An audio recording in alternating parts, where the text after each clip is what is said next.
Good evening, everyone. Welcome to Chestnut Checkers. I am traveling through time and space right now. Some of you may notice that I am not driving a yellow Volkswagen, 1987 Wolfsburg edition, because we had some technical difficulties. We'll just say that. Met a wonderful family um, in Pennsylvania who donated a 1987 Vanagon to the foundation. Such a sweet couple. They said, we don't have money to give, but we would love for you to have this vehicle. Unfortunately, as we get into it a little bit later, we had a mishap. Um, but yeah, I had a wonderful week. I got to go see a lot of the January 6th support community. It's a January Sixers at an event in Petersburg, Pennsylvania, with Robert Morris that they put on at the American Legion there in Petersburg, Pennsylvania. Just an awesome, awesome story behind the whole place. How Robert was going to Penn State and was asked by this lady to paint a mural at the American Legion, and he started hanging out up there and got it painted. But we got to see the mural and just got to have a really, really good event. And it was crazy. There was three ladies who actually used to write me in prison there. I got to hang out with. It was really cool. And these two little old ladies were funny sitting in front of me. There's a lady named Joy sitting next to me, and they kept asking me and her when we've been married, and if we had kids together, and we're like, we're not married, we're together, we don't have any kids. And finally we're like, whatever, we're just gonna go along with it. It was pretty funny. Um we had Peter Schwartz in the studio at home base, Star Base. Um, Pete Schwartz. That is. It's Skinny Pete. That's right. Well, welcome to your own show. Sorry this How's it? happened in the van. It's got to be a fantastic story, I'm sure. No, for sure it is. It's from the More pictures, it things on looked like it the was mint condition, So yeah, and it's never. I didn't know what to expect. I thought that was like it looked like a Datsun or something, but it was a really cool. The top, as Maurice has the pictures, if he can pull them up in a second. The top pops up and it's got a sleeping space on the top, and then the back of it, it has like a queen size bed. Basically, the back bench seat folds down into a queen size bed, or did at one point. that is not a good picture there. This is so.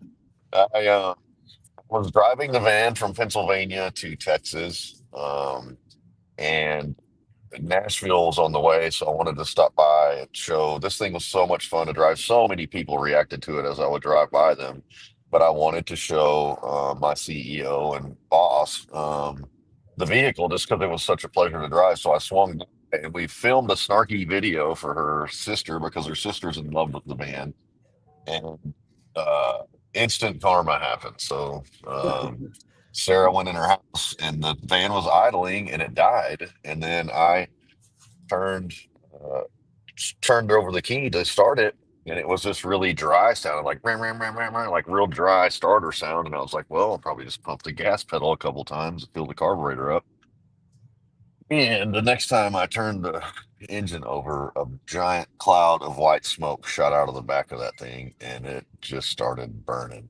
And we had to call 911, the fire department, and everything. So the motor is in the back, and I guess there was too much fuel, or there was a leak or something, and it just caught. And so um, three fire extinguishers later, multiple buckets of water later, I was able to get it out before the fire department even got there.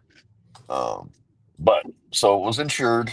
Um, we're going to get it taken care of, and we're going to get it back on the road again where it belongs, because that thing is freaking fun to drive. And I mean, I've never had a vehicle get so many reactions from so many people. Like, give me the thumbs up and wave it at me as I drive by. It was just something that was really uh, phenomenal. Plus, all it needs is some fishing poles. You can go camping, just pull up wherever. You can even plug it in, and it'll run the air conditioner like like you can go to a KOA campground and you can see the gas cap right there right behind the right front tire.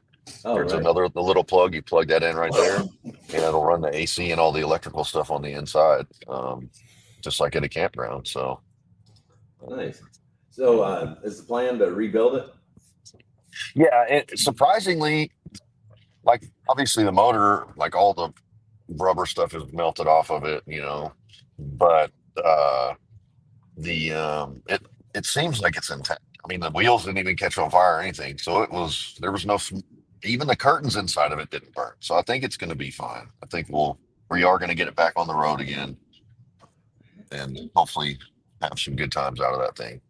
Probably the toughest thing to fix will be the electrical. I'm sure the electrical wires got burned up, the harnesses Right. and everything. And I guess with a vehicle like that, it might be hard to find some of those parts.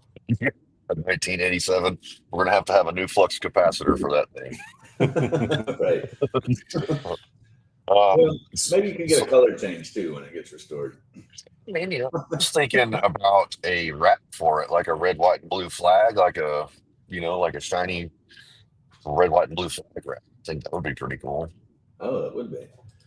Um, It's not that but expensive either. no, so there's a whole lot of stuff going on in the news right now. Some shocking things that I saw, especially Trump. They were CNN saying that Trump is the most popular or most effective Republican president ever, I believe, something to that effect. I don't Really? know if I posted it on my Twitter. I was shocked to see they were saying the tariffs are working and all these different things. They were actually giving Trump a shout out. I was like, is this really CNN? Is this I mean, what a world we live in? If that's the case nowadays, that CNN would give him a pat on the back. Well, maybe they're just jumping off a sinking ship.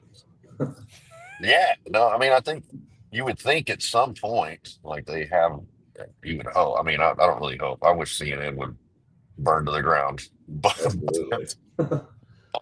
you would think, as far as if you're a stockholder or you're trying to operate a business model, that you would want some credibility and some sense of, you know, them being honest with the American people. I don't know. I don't know if they would lose their demographic if they started telling the truth. And I can only imagine the purple haired, blue haired cat moms, when they heard them giving Donald Trump the thumbs up, I can imagine their heads exploded.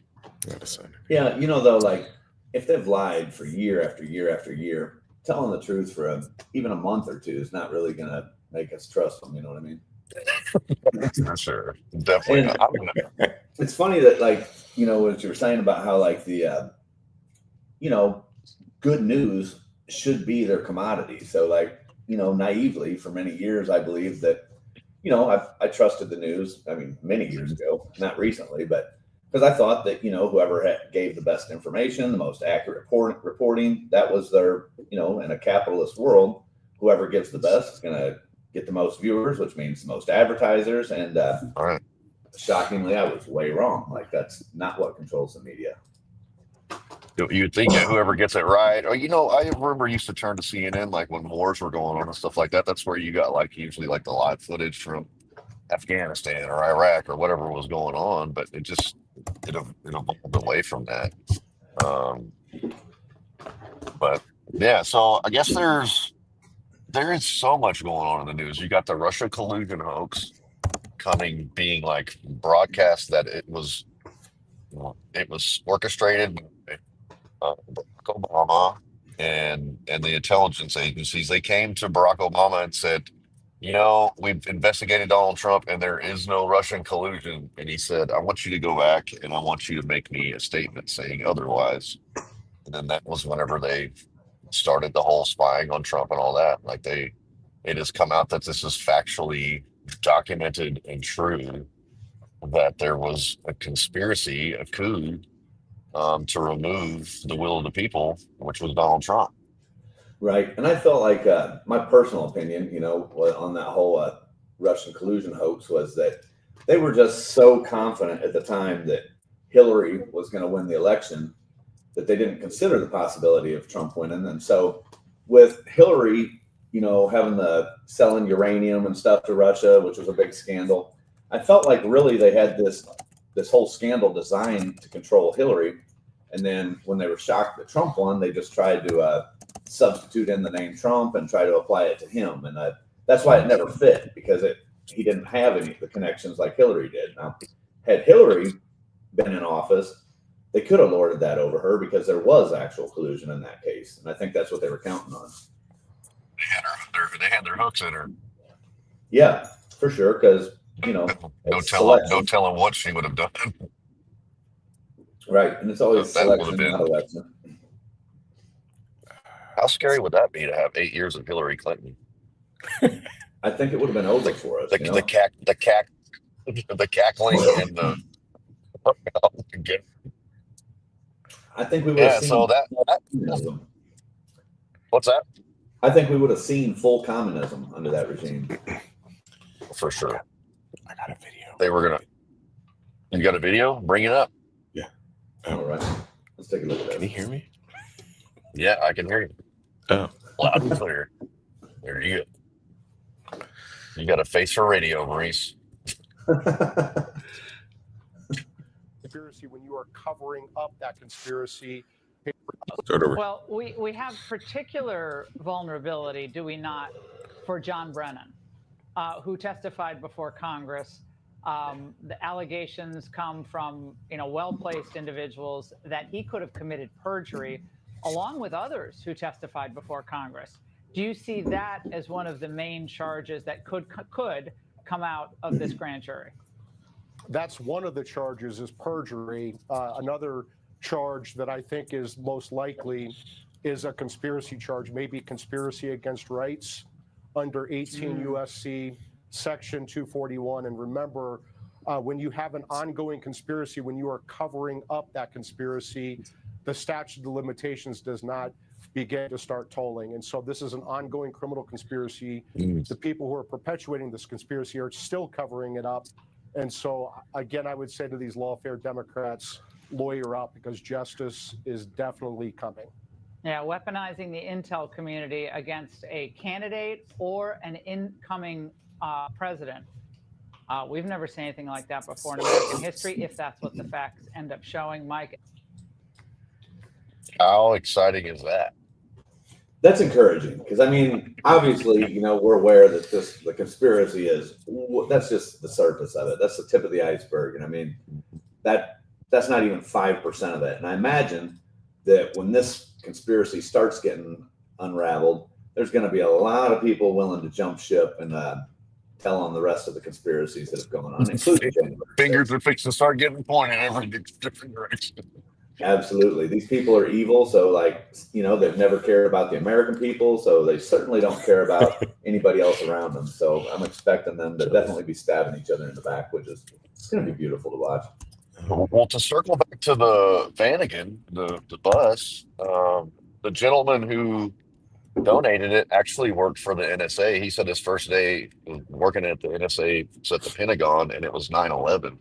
But he also said that 4 of his bosses were involved in the Russian collusion hoax. And I know one of them was the guy that just showed John Brennan, and the other one was James Clapper. I don't remember who the other 2 were, but he was so frustrated by that whole thing. And then that's what inspired him. Like he felt bad for us for all we went through, but he wanted to help. And it was interesting to hear him say like 4 of my former bosses were involved in the Russian collusion hoax. I'm just like, golly. And then to start his first day on the job, it was the 9/11 at the Pentagon. Good God. That's incredible. That's good. That's absolutely incredible. And I wonder too, I don't know, I've never spoke with him myself, but did he try to speak out to anybody, or did they silence him, or surely he had, obviously he knew. Yeah, no, I don't think he knew in the moment that was going on. I think after the fact, whenever they signed this, the 51 intel chiefs signed that letter against Donald Trump and all that for the election. I definitely know he figured it out after the fact. This guy's an honorable, moral Christian man, I'm sure. But he said that people, they weren't. If you spoke up, you were done. your show was canceled. I can imagine that. And like to the general public, I mean, myself included, like we don't know the actual details of a lot of these things. I mean, we just know what we're fed by the media and stuff. So when you hear that, 51 high ranking intelligence members have signed off verifying this, I mean, even though, there's a lot of evidence contrary, I mean, that is fairly convincing, you know what I mean? Because we Yeah. have faith in these people, I mean, that's why we think they're in office. Of course, on the flip side of that, all of these agencies were never elected. They were born of an executive order. So there's a constitutional issue with them on the face of it. So that's something else we should be considering. Is there like an What's unelected that? government? The intelligence community is basically like a Bureaucracy. unelected government within our government. And they have more authority than people are aware of. All the way back to the Cuban Missile Crisis when they're instigating the war, and just throughout history, they've always instigated and gone against our government, against Kennedy. They tried to frame him. I mean, it's still going on today with the Ukraine-Russia war. The CIA has 12 high-tech bases along the border. And so mysteriously, these people with no resources are like, have access to C4 or something. I mean, this makes no sense, So, I mean, they're instigating. They're unelected and unaccountable to anyone, especially the American people, which is, you would think, goes against everything that our country stands for. Absolutely. And I mean, like, that's the whole foundation of the Constitution, is that the people are the power. And like, unbeknownst to most people, because most people blindly had faith in these leaders and, thought generally they would do good. They've just gradually and put their roots in and increase their power until there's really almost nothing we can do about it at this point. Maybe losing back. It's like it's freezing up. Yep. Shane's screen froze up, so we'll deal with that technical problem. But this is something that I feel like people should take a more active interest in, and that's learning how these people come to power, because we just generally assume that, we're busy with our lives and that, we have whatever career we're in. And, like myself, for years as a welder, I do my best at my job, you know what I mean? And like people that are not welders, if they walk into a building that I took part in constructing, they just assume that I did my job and that the welds are secure. They don't have to be physically and emotionally involved in how I'm doing my job. And so I guess most of us with the same mindset have assumed that about the people in the intelligence community and whatever not. We just assume that, this is their career. This is what they've studied. This is what they're good at. These are the people who rose to the top. We put some trust in them. I mean, and it's not wrong to think that way, Right. until it's a problem like it is now. And so now we really need to keep our eyes on them and understand that the government has not been our friend. They've been working against us the entire time and using our own money to harm us, which is, it's the salt in the wound. It's insult to injury. And I think people should be more outraged by it.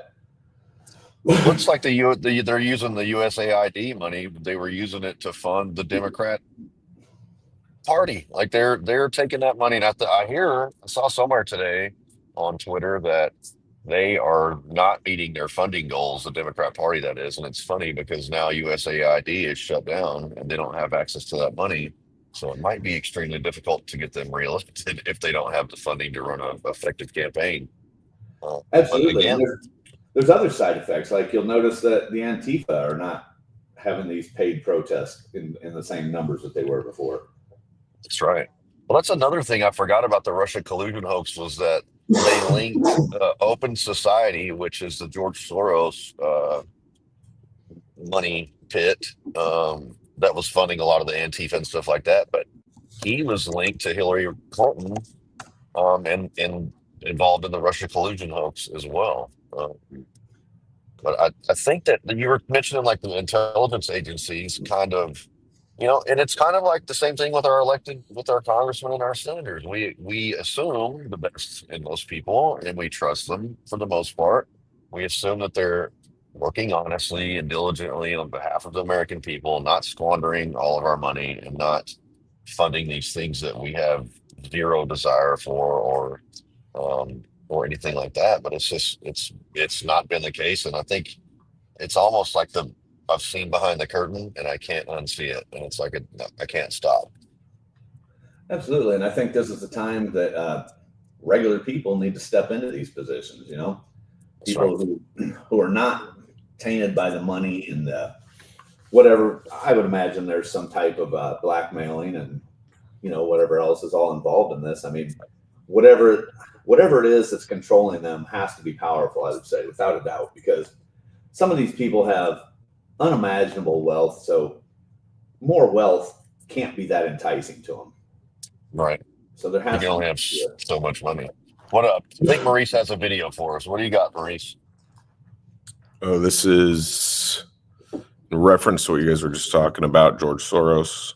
The Okay. documents contain emails, allegedly from the senior vice president of the George Soros Open Society Foundation. He quotes a Clinton campaign advisor saying, quote, "It will be a long-term affair and to demonize Putin and Trump," and adds that, quote, "Later, the FBI will put more oil into the fire," unquote.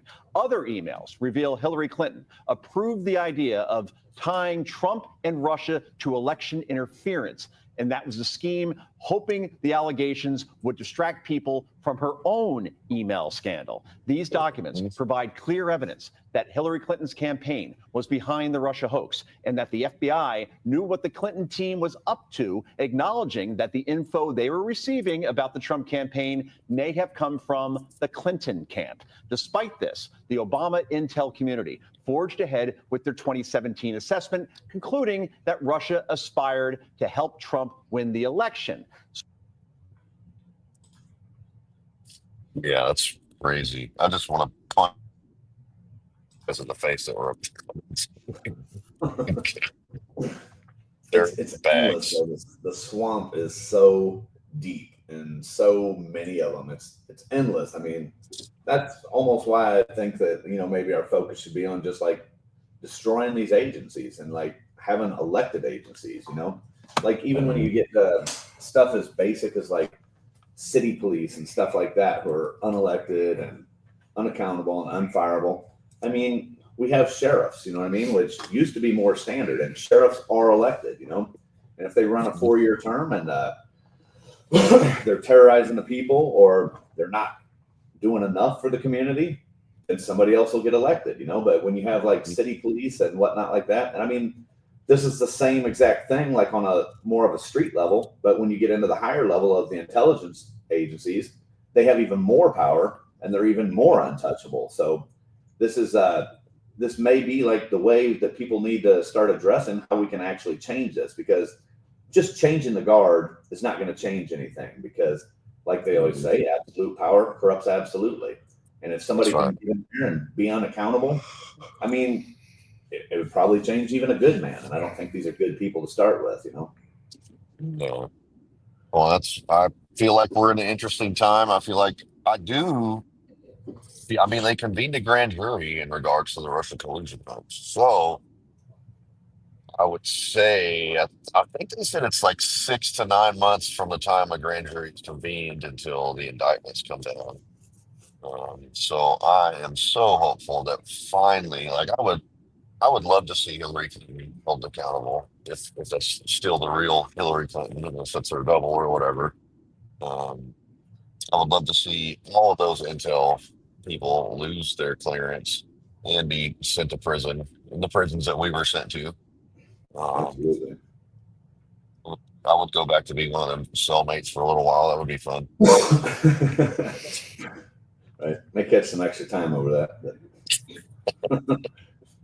Or if they need an executioner, I would volunteer. Right. You know, they interesting, like I've been watching this like on social media and stuff, and like especially, you know, disturbing amongst like some of the Jan 6 community and some of the just basic MAGA people have like really turned on Trump, because he's only been in like 6 months, and I guess they were expecting like the whole world to change within the first week, and a little unrealistic, you know. And I think that the people who are flipping right now and like turning against Trump, I think that's not telling of Trump. I think it's more telling of what their real intention was. And I felt like those of us who were actual MAGA, it was never about Trump as the man. It was about the movement, because my favorite saying that Trump has ever said is, they're not coming for me, they're coming for you, and I'm just in the way. And he represented the will of the people. It wasn't that it was Trump himself saying it. It could have been anybody up there that was willing to represent our will and what we wanted as a country, and getting back to basic Christian values and this and that. That was the point. It wasn't that it was Trump. So when I see these people flipping, I wonder if their intent was really making America great again, or if they were just following the man. So it's good to see. It's eye-opening. So I feel like some of these people have shown their wishy-washiness, and those aren't the real people of the movement to begin with. So I'm glad they're letting us know. It's like fair weather friends. That's what I don't get about a lot of people like online. Like I disagreed with Trump about the Epstein stuff, right? And I'll voice that. But it doesn't mean that I don't support Trump. It doesn't mean that I don't support the MAGA agenda. I just disagree with him. I do believe there is an Epstein list, and whatever he's doing, I don't have, in anything he does, I'm going to be, you're betraying President Trump. No, I'm disagreeing with him. I don't think he's handling that appropriately. But people, they want a yes man. They just want, if you're Trump, you have to go along with everything that he wants, and it's just that's not reality. Not for me. It's not even close to realistic, because you look at, take me and you, or me and Maurice, right? Like, we're friends. Very good friends, right? We don't agree on every single issue about every single thing. Right. That's just life, if we did agree on every single thing, then we're not thinking for ourselves, and that's really ultimately what people need to do. Because, maybe some of the things that I don't agree with your opinions on, maybe you're right, or maybe I'm right, but that's how we sharpen each other, is by having different opinions and thinking for ourselves, and and discussing it. And like, iron sharpens iron, so and it stimulates thought, because if we beat something like an idea around and we're like, okay, there's areas for compromise, and there's things that we can maybe fine tune this thing down to something better than it was originally. And I really think that's what's missing in America, is a healthy conversation between not libtards, but like Democrats and Republicans. Like, there needs to be a conversation. I think that's lacking. And I think whenever that's what is so funny to me about Democrats is they don't have any basis for their beliefs. They contradict science. They contradict reality. They don't have any sense of, for the most part, Christian moral values or anything like that, and so they can't justify their thoughts or their actions or behavior. And it's just, I do think that there is plenty of room for more MAGA, but there's certainly not room for any MAGA on the left. There's really not. And I think, like, you're hitting on it there, that like their arguments are irrational. And my thoughts on this is that deep down, they're aware that they're not good people at the core. And so generally, when people are not good people, it's their nature to project and deflect. So if they're doing something that they don't feel is right morally, the best thing they can do to make themselves feel good about themselves is find some virtue signal to platform and say that, well, I may do this, but you're completely evil because you like oil, or whatever it is, whatever issue. So they can villainize somebody else worse than themselves, or in their thoughts, We're saving the world. Right. You're trying to destroy it. The mask thing. They act like if I didn't want to wear a mask, I'm a serial killer. Like, you're going to kill grandma. Right. I'm like, if the mask works, then I don't need to wear it. I'll just be the only one in the world that doesn't have to wear one. Right. It's irrational thought. And I was on the phone a lot this morning with Jeff McKellum. He's still as funny as ever. Did the irrational thought statement remind you of him? No, I'm just thinking about, you're going to kill grandma. I'm just thinking about how Jeff does that voice. Yeah, Jeff's hilarious. Does the Isby? He has all kinds of other funny sayings that we probably shouldn't mention on the air. Yeah, for sure. So what's going on? I know you've been on a healing journey, Pete. Like, how's that going? And how do you like Houston, Texas? I love it down here. I think this is what I needed to do. And, I think I'm in the right place where I need to be. When I first was released from prison, I absolutely mentally was not ready for society. Like this is, let's just say prison's bad enough in and of itself, right? But this was like a national scandal, and like all kinds of people know who we are, people we've never heard of. It's like this negative and positive, like B-level celebrity status. And like, I'm just walking out of prison and I just want to get back to the life I had before this. And I do have a message I want to share. So like balancing this, like when do I speak publicly versus when do I just withdraw and try to find Pete? This is a struggle. And I've come a long ways. We've been out 6 months now, and I've taken a lot of time for myself. My bike trip that I was on for 5 weeks, which was fantastic and definitely cleansed my soul. These things were good, but I'm still finding the balance. And now, as you know, I'm ready to go back to work, because I kind of feel like at this point, I feel like I've got my mind in the right place where I am fit for society again. Like I've let go of all these resentments and just all the emotions in general. It's not always anger. Sometimes it's sadness or whatever it is. I finally got this managed where I can deal with people without, bleeding that into conversations or my interactions with people like that. So I think now I am starting to feel like I really want to recover my life, and go back to work and like put some semblance of normalness back in my life, because I'm starting to feel like a plastic bag blowing in the wind. So that's about where I'm at. Time to plant your feet and get to work. That's weird. You say that. Like I really kind of hadn't thought about that. Like we didn't even have a chance to decompress. It was just like you get out there, like get to it. And you're like, what? No, I was not prepared for this, mentally or emotionally or physically. Like I'm in no shape. You need to keep me in here. Right. And like this is out of our element, I'm a welder, not a media personality, So like on top of trying to recover, now I'm in some element that I don't even understand, And I don't know. It's like I've been using the analogy. It's like Jesus calling, Peter out of the boat. Like it's not. It's so outside the realm of like what our normal lives is. It's like I don't even know that I can do this, but just keep putting one foot in front of the other. And next thing you know, you're on like episode 15 or something. Right. And shockingly, let's say that race 14 or 15 or what? 14. 14. Okay. It's freaking shockingly, crazy.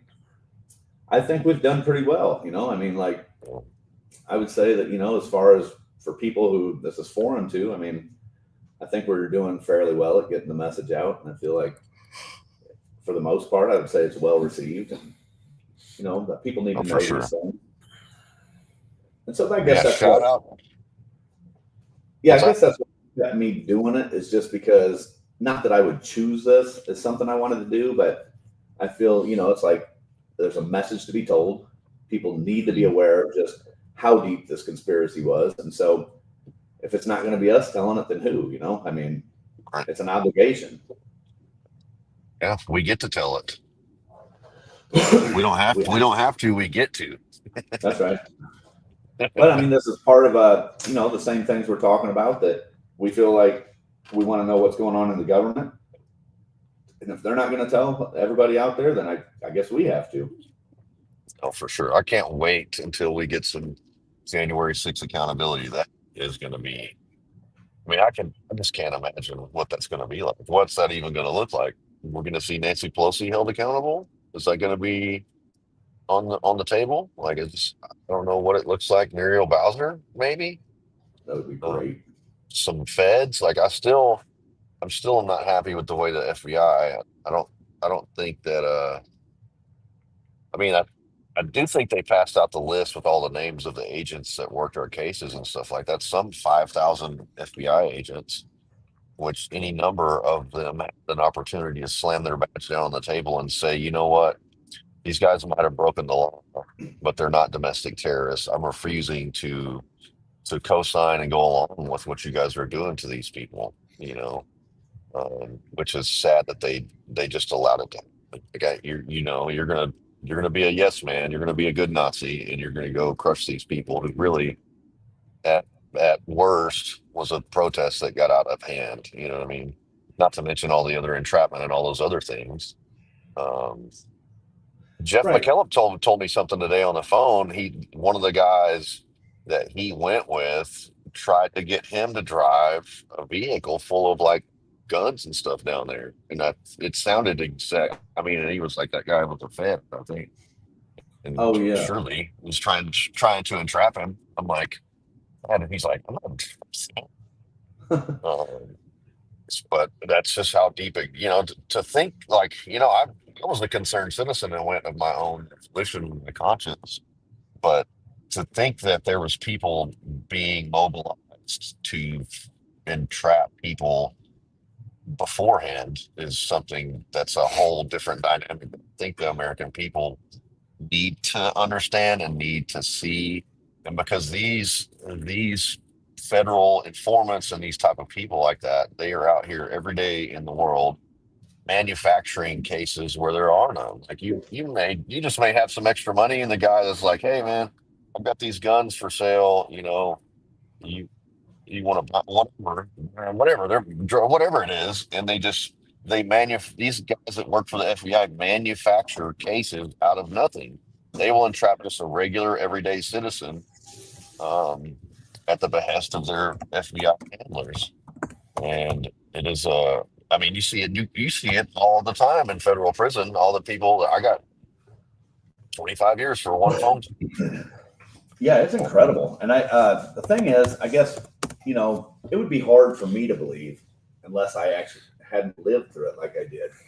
But then when you get in the prisons and you realize how this has been going on for years and years and years, but the only difference is with our cases versus theirs is that ours was a mass amount of people. So like people have to believe that what we're saying, because a lot of us are saying the same thing. And in these cases, Right. the people who, whatever, maybe their background wasn't perfect, but that doesn't mean they're deserve to go to prison for something they didn't do either. And so when you start looking at this, like nobody cares because everybody had faith in the system. And so this guy goes to prison, for some made up reason, just because the government felt like, whatever the reasoning behind it is. I would say mostly that it's to take away rights. And so they sacrifice somebody, put an innocent man in jail. And like nobody hears him. He's one voice that never gets heard. He has no media presence. The people around him, like maybe some of them believe him, maybe some of them don't. You know what I mean? But it's never going to get any publicity. And this has been going on and on and on forever and ever. And like you're well aware. I mean, you've seen the paperwork. There's a guy that I was in USP Atwater with that is doing 30 years for half a gram of drugs. And I mean, that's incredible. Like, Okay. I don't, I mean, he shouldn't have had the drugs, sure, but 30 years and he's 16 years That's into it. ridiculous. They've taken this man's life. In a Uh-huh. story after story like that, Yeah. No, and I think about like, what they've done to the people, then you look at what they've done. Like you think about Ruby Ridge or the Bundy Ranch or Waco, David Koresh and all that. Like these people are still, pardon my language, fucking up and fucking over the American people, and yet they are still an organization that is still funded by the taxpayers. That they're harming Americans, and it's unacceptable. And I think I really liked Cash Patel's idea of turning the FBI headquarters in DC into a museum, and I just wish that was a reality. I think they need to do away with the FBI and start over with something. I just don't know how you do that. I agree. And like when they were talking about putting the offices scattered all across the United States so they're not centralized in this elitist DC area where they feel like they are above us and this and that. And you put these people amongst the common people, put common people in those positions, people that understand the communities, people that live and work amongst you, you know what I mean? And not people who just feel like they're the elite and everybody else outside of DC is scum, you know? Like, that was one of the things my judge said in sentencing. He's like, you know, you are, and this stood out to me because he's like, you know, you are not a political prisoner and this and that. He said that, you know, the country people, like insinuating that everybody outside of DC is just hillbillies and, you know, the people that can't think for themselves. He's like, the country people might believe that. He's like, but those of us here in DC, we know better. You know, I'm like, wow. I mean, Wow. Right. Who pays your salary? All these country people, you know? Yeah. You rednecks. Right. The people who work for a living. You had the same judge as me, Judge Mehta. Yeah, he's the worst. And we had the same attorney too, Dennis Boyle and Lorena Jasari. Shout out to Dennis and Lorena. Yeah, they did a great job for me. And I was pleased. I mean, they were definitely the mental giants in the room during my trial because they recognized early on that we had a jury that I had zero chance of winning. So they went ahead and preserved all my issues and set it up for appeal, and I won my appeals. So yeah. Very yeah, pleased. he was like, I want to, when I shot down the plea offer and I told, you know, I posted on social media that I would love to consider it, but I don't negotiate with terrorists. And he was like, I want to win this case for you. He's like, I was like, we're not getting out of here alive, Dennis. There's no winning this case. There's not a chance in hell that we're going to get a jury that's going to understand the entrapment and all this other stuff. And there's not a place for us to lay it out. And the judge is damn sure not going to let you do anything. And so we're just going to go in here and we're not going to kneel. We're going to stand and we're going to walk to the guillotine. Yeah. I mean, I wasn't going to, you know, the lawyers I had before, Dennis and Lorena, they were all just telling me, you know, just go in there and say that, you know, Trump made you do it. And I'm like, made me do what? And like, even if I had I didn't do something, anything. What do you mean? Right. Like, even if I had done something, I'm my own man, you know what I mean? So my decisions are my decisions, and I'm not going to blame any part of my life on somebody else. You know, I'm a grown man, and I feel like that would just be a cowardly thing to do. And of course, they're all telling me, well, you know, this is the only way to get out of this and stuff like that. And all this stuff was designed to make Trump look bad. You know what I mean? Mm-hmm. Just to support their narrative and corroborate it that Trump did an insurrection. You know what I mean? And summoned us to the Capitol. Right. Like, right. Dispatched us or something, you know? Well, and they you know, they were signaling through Thomas Civic that if you did throw Trump under the bus, that you could get out because they let him out of bond. Oh yeah, he was more than willing, and there's a lot of suspicious things about that guy, obviously, you know. So it was good to see him lots in there. Lots of gay stuff too. Oh yeah, well, I mean that goes with the Antifa thing. You know? I mean, kind of goes hand in hand. But it was good to see him, you know, because that's eye-opening to see that, wow, there's people in who are not who you think they are, you know. Yeah. Well, and I forget who I was talking to. I think I was talking to Rob and the Pollocks, Olivia and Johnny Pollock, up there at that event. But it was, you know, we were under duress, and they brought out the worst in people. They brought out the whole self-preservation at others' expense, and you know, like it was just really, really bad. I mean, you know, it wasn't always the best version of myself being crushed by the federal government. I don't think you were either, which is kind of normal, but it does show the flaw in people's character. Like it exposes a lot of, there's nothing that will, you know, I mean, you're losing everything, your family, everything. Like it brings out the worst in people.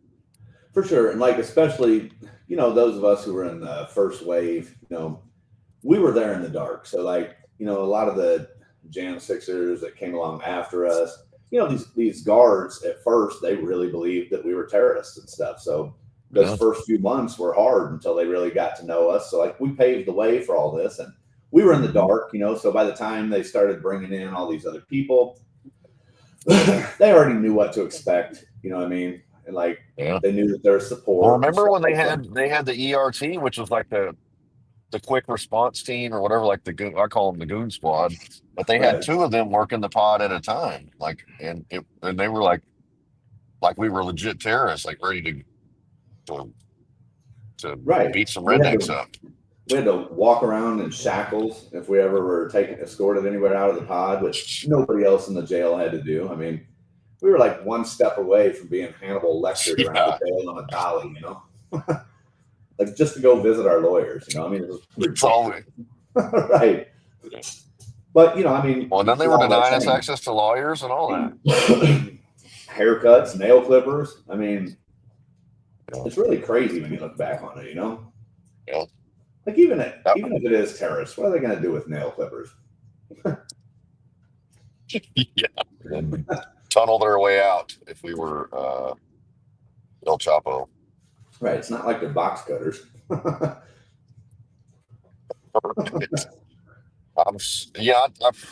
guess I did see Scott Fairland last weekend, and him and Lonnie used to have to always go to medical, and they used to shackle that old man up like that. That was crazy. That is. How's Scott doing? Well, he's doing well, man. He's slim and trim. Looks good, man. He looks really, really healthy and good. He seems like he's doing well out there in New Jersey. Shout out to Scotty Fairland, my barber. Absolutely. He was good at it. I knew he had some health problems. So is he doing better? Yeah, he had I guess he got hit by somebody in a car or something and messed his neck up. And I guess they fused some of his vertebrae together, I think. They went in through his neck and fixed the back of it. So I don't know. But he seems to be doing well, man. I got to see Dominic Pizzola. That was cool. Grumpy ass Dom. I always give him a hard time about it. I don't think who else was out there. I met some new January 6 people too that I hadn't met before. I did get to meet the Pollocks. They were the ones that were on the run, I guess in Florida or in the mountains or somewhere, until somebody got arrested and I believe gave up their location. I won't mention who that is, but not a fan of that situation. Chris, somebody or other. Yeah, something like that. Cold slaw, I think is what we called him. Cold slaw. Right. That's terrible. I mean, for somebody who hated being there as much as he did, why would he put somebody else in there? Yeah, that was awful. But wiping your eye boogers on the phone and all that. Right. And fingering all the trays for all the cold stuff. We've been through a lot. Nothing like going back in time to see that. I've blocked out so many of those memories. So we've got we are working on some music coming up in the next, I guess not this week, but next week, I think. So we're gonna go for platinum plaque number 2. Nice. So that should be good. Anything new in Pete's world? Anything we need to break here live on the air? Nothing in particular. I'm just, floating around like a trash bag in the wind. Well, I did see something funny in Texas, I guess. So they have a proposed redistricted map for Texas, which eliminates 5 Democrat seats, which also, funny enough, it would eliminate Jasmine Crockett, her seat, which she's a real rocket surgeon. And so what the Democrats in the state house in Texas have done is they fled the state. And so now today, I guess they had a meeting and they called for, I guess they were calling for a quorum, I guess, which means, I guess everybody needs to check in basically. They issued arrest warrants for the Democrats who fled to Illinois on a plane that cost $17,000 an hour to fly, probably at the taxpayers' expense. which Absolutely. and destroying our atmosphere and the planet and all that. Because it probably runs on diesel. But yeah, so they've arrested. Oh, he's got the article pulled up. I can't. Can you read that, Pete? I can't really see that. It's kind of small for me. Let's see. Austin, Governor Greg Abbott today ordered the Texas Rangers to investigate delinquent Texas House Democrats on potential violations of Texas law, including bribery. Quote, Oh, nice. Today, I ordered the Texas Rangers to immediately investigate fleeing Texas House Democrats for potential bribery and any other potential legal violations connected to their refusal to appear for a quorum, conduct business, and cast votes, end quote, said Governor Abbott. Quote, that investigation should extend to anyone who aided or abetted such potential crimes, end quote. Reports indicate that many absentee Texas House Democrats have solicited or received funds to evade conducting legislative business and casting votes. Under the Texas Penal Code, any of those Democrats who solicit, accept, or agree to accept such funds to assist in the violation of legislative duties or for purposes of skipping a vote may have violated bribery laws. Also, it could be a bribery violation for any other person who offers, provides, or agrees to provide such funds to fleeing Democrat House members. The Texas Rangers were instructed to quickly complete the investigation and to prepare the paperwork to be sent to the appropriate prosecutors. That's fantastic. Nice. Yeah, that's good. And they got the Texas Rangers on it, so they're legit. Absolutely. Legit detective work. That's exciting. That would be really good.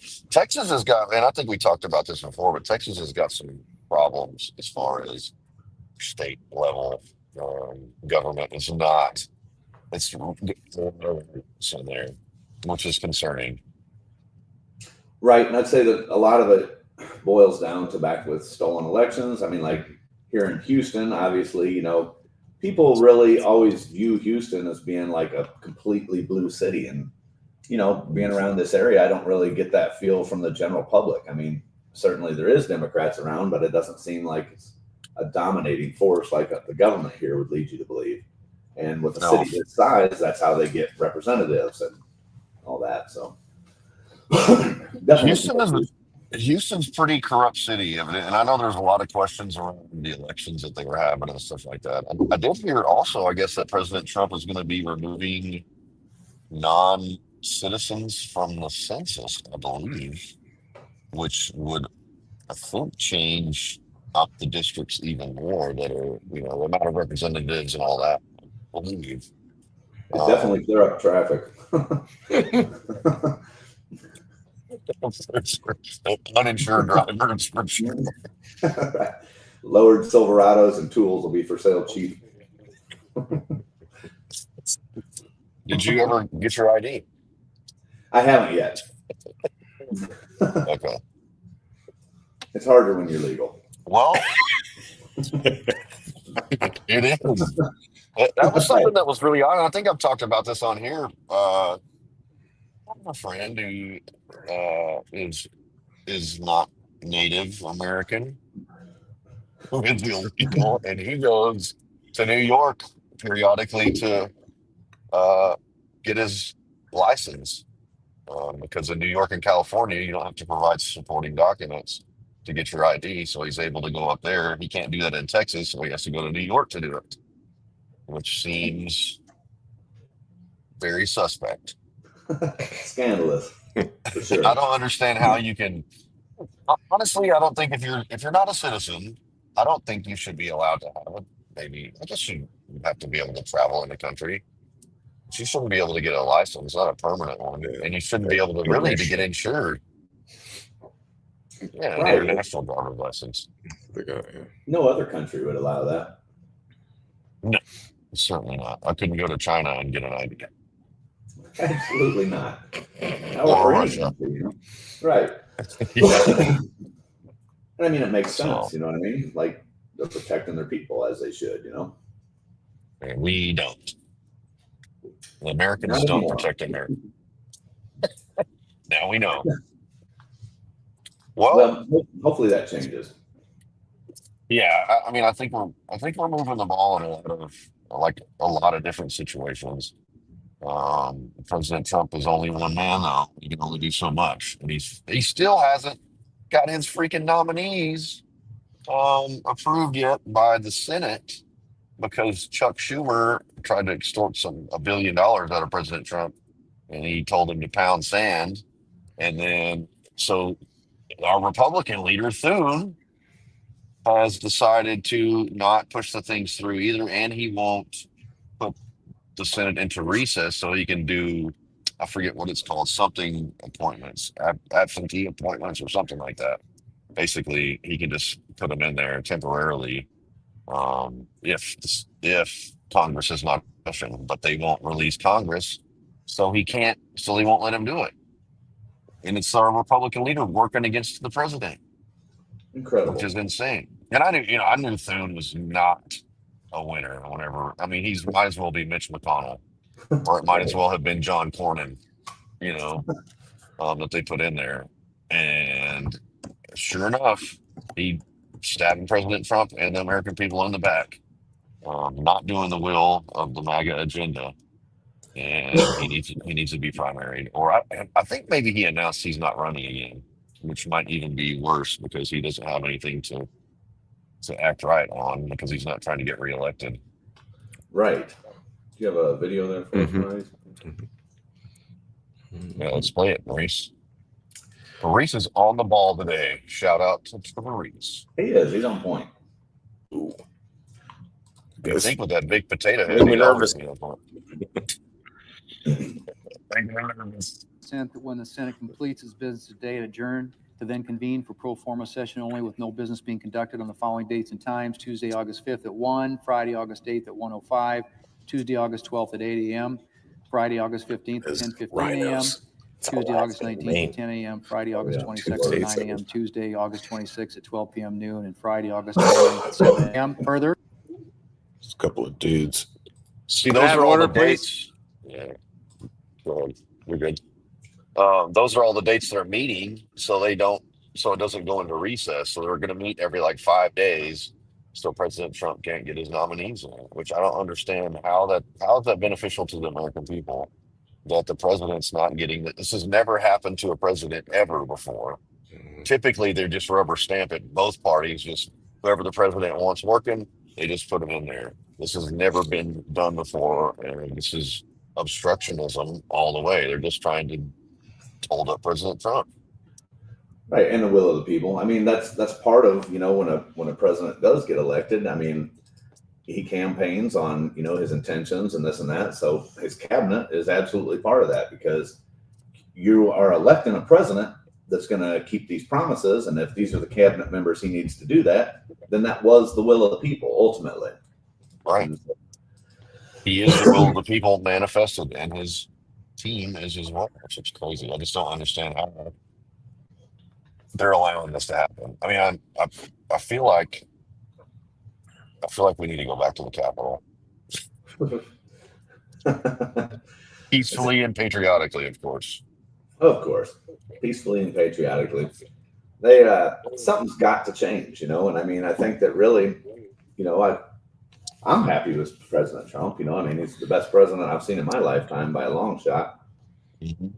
Not perfect, as we say, but I mean, I think that he's inspired a movement, and now he's done the things he said. I mean, obviously, on day one, I mean, we both know this quite personally. It was a promise made and promise kept that he pardoned us. So now it's the time for the people to act. I mean, he has to have the support. We can't just expect him to carry it as one man. I mean, it takes all of us. No, for sure. And I think that's what this whole Great Awakening has brought about is all these new people. It's really. I was looking at the room when I was giving my speech, and I was thinking about like what activated all these people. Like, what was it along the way? Was it the suffering of the J6ers? Was it January 6th? Was it the 2020 election? Was it COVID? Was it the vax mandate? Was it them going after soccer moms and Catholics and us? And it was all these. And everybody has a story of like how they pulled their head out of the sand and what activated them. But I think that's what. Again, and I always say this, we have a republic if we can keep it, and that's an action. We have to actively be involved. And I think that is the important thing. And I think I'm going to run for dog catcher. When I voted in this last election, and I did vote for Trump because since I was registered in D.C., they sent my I was in USP Atwater during the election time, and they did send a ballot out, and I didn't trust it. I assumed that obviously they knew I was probably going to vote for Trump. So what I did is I voted for Trump for president, and then it was a bunch of D.C. offices, which I know they're all corrupt, Republican. Right. So I penciled myself in for every office, so that way I could go back and check and see if there's one vote for me for every office besides president, then I know my vote actually made it in. Did you see it or what? I haven't checked on it. Okay. But Actually got a mail-in ballot too. I voted from Terre Haute Medium. It was funny. I was like, I get to vote this election. Right. Voted for my party. Yeah, there's no way I was not voting for, especially if I'm in there and Trump's willing to pardon us. All right. Well, I mean, even if I didn't support him otherwise, I would have for that, of course. No, for sure. Well, I don't really have anything else. You got anything else, Pete? Nothing that I can think of. I think we've covered some good topics, put some news out there. And, all right. Well, I just want to say go ahead. Hopefully, this is a good call to action for people. I mean, it's the same thing we continue to say is that, people need to get involved, be aware, be involved. That's right. You need to have a seat at the table. We want to thank the American people for supporting us. Please go to sugarcreekgoods.com. Use promo code Shane and you get 15% off. Please support that company. It's such a wonderful group of people from Indiana making soap. Americans making soap. And they have insect repellent that works really well. Salts, body butters, and they're wonderful smelling soaps. So please go again to sugarcreekgoods.com, promo code Shane. Oh, there you go. Yeah. It still smells good, doesn't it? I've had it out there for weeks and it smells amazing. But again, America, thank you for supporting us. Don't forget, we're playing chess, not checkers, and we will see you next week. God bless you all. God bless the United States.